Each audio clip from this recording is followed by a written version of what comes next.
सुरुवातीला आपण पाहिली ती इमारत रुमाव स्कूल इंटरनॅशनल स्कूलची।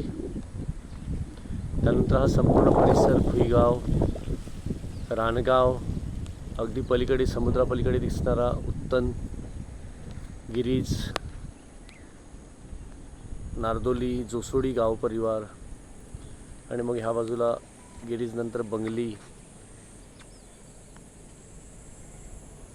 हे आहे भुईगाव हिराडोंगरीवरचं दत्त मंदिर आणि दत्त मंदिराच्या ह्या हिराडोंगरीवरून हे व्हिडिओ शूटिंग मी करत आहे। माझ्या आयुष्यातील सगळ्यात रमणीय स्थान, इथे मी वारंवार येतो। वारंवार इथे येऊन इथल्या निसर्गाचा आणि एका आध्यात्मिक अनुभूतीचा आनंद भरभरून घेतो।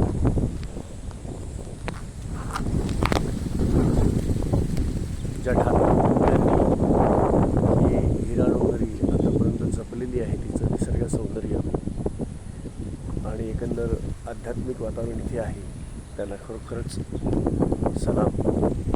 आज सर्व जग पैशाच्या पाठीमागे धावत असताना, रिसॉर्ट संस्कृती सगळीकडे फोफावत असताना, ठाकूर कुटुंबियांनी हा संपूर्ण परिसर अगदी नैसर्गिकरित्या जसाच्या तसा ठेवलेला आहे।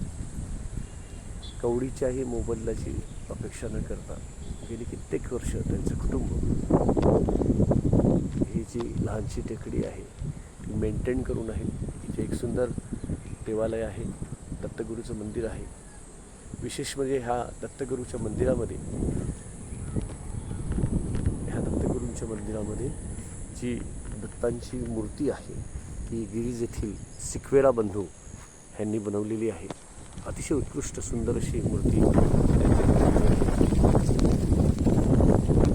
वसईतील सर्वधर्म स्नेहभावाचा हा एक आगळा नमुना आहे असं म्हणता येईल।